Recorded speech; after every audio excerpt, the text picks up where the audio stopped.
of the Tigers here, Coach Brent Vernon.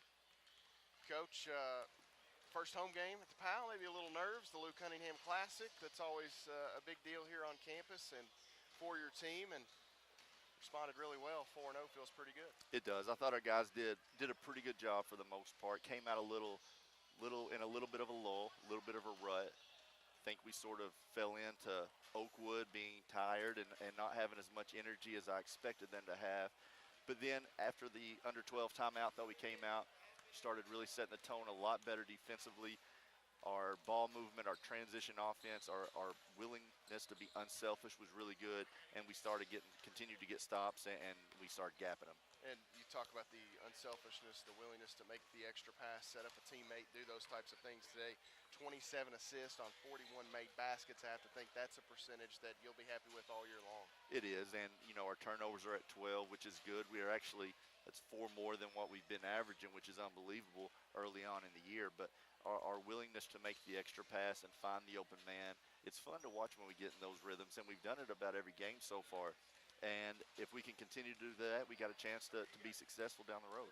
Jalen Coates and Tim Coleman tonight, Coach, not really having to carry the load in terms of a scoring sense, but when you look up and you get 15 assists out of those guys to go with 15 points, makes your team really dangerous. Yeah, and it shows their maturity. I'm going to say Jalen, obviously, he's been a lot better early on this year than where he was at any time last year because he's been in our program for a year. He knows what we expect of him.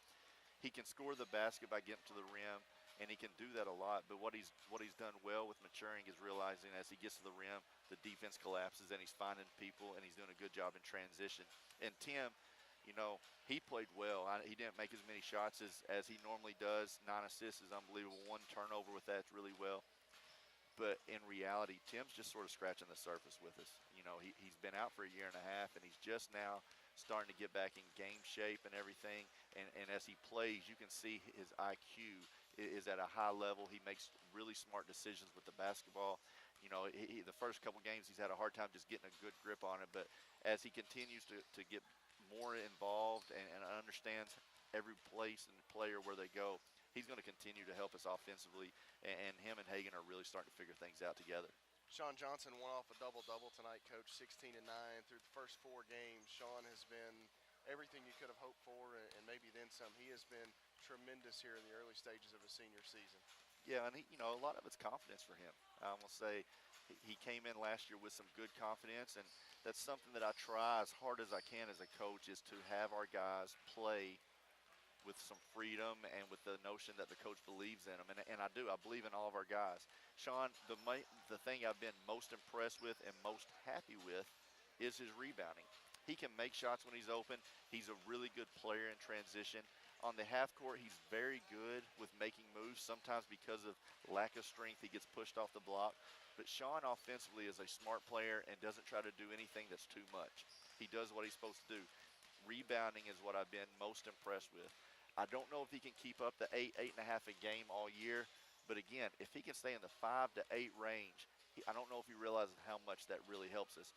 But what he does best is sometimes even when he doesn't get rebounds, he makes sure that his man doesn't. And that's the same thing to me as a rebound when we go back and watch film. And a guy that we did not get a look at in the Mid-South Southern States Classic, a guy that I think you're going to rely on a lot throughout the season, Deion Evans tonight. He showed just what he can bring to the table, 14 points here in this matchup, 5 rebounds, 6 of 8 from the floor. But it seemed like if you keep up that tip ball chart still, he may have had a half dozen or more while he was in the game. He's got a chance to be really effective for us, and he's got a chance to be a major player for us. Came back from an injury well, responded well. He's got to work on his conditioning a little bit from being out after missing a few days. What I like about it, he really brings energy to us. I want to say, does he always do right when it comes to making the right decision on the floor? Maybe not, but sometimes you can make up for that with the energy and effort you bring. And as he continues to get in better shape, I expect to see things happen. I don't know if he'll always get 14 and 5, but he's capable of doing that. He's capable of being a 5 to 8 rebound a game guy. And the way he can run and jump in his athleticism just brings another dimension to our guys. And you guys will get off their feet for a little bit, a quick turnaround tomorrow afternoon against Indiana University Southeast. They'll take to the floor here shortly against Lindsey Wilson College. And, it's a team, saw them here recently, a year ago or whatever. It's a talented, deep roster that they bring. Man, they're good. I want to say their guards really get them going. We did a good job last year, and honestly, when you look back at our record and go back and watch films, I'm not sure really how we slowed their guards down, but we did a good job last year. Their guards really get them going. Just Tuesday night, they played Bellarmine University, top 5 nationally in NCAA Division II, and lost by 2 and led for 35 minutes. And that just shows how good of a job Coach Brown does with his guys. It'll be interesting. I know me and Coach Beck were talking about how hard they are to guard. It's going to be very interesting to see the Lindsay IU Southeast game. Our guys will be back in the gym to see that. I don't know if it'll be the absolute best team we've played to date, but the best guards we've played to date. And it's 1 through 4 that can shoot it. So you always have to be attention to detail and play the ball screen right, because if you don't, it's in the rim. So it'll be a great test for us come tomorrow. Well, Coach, good luck tomorrow. We may or may not be here. We'll see what happens across the road there as the Tigers and Sagu take part in the Victory Bowl tomorrow. So if we're not here, best of luck to the Tigers here. Appreciate it. Go Tigers tomorrow. Thanks, Coach. Coach Brent Vernon and Campbellsville victorious here this afternoon with the win over Oakwood University. The final score, the Tigers 101, Oakwood 61.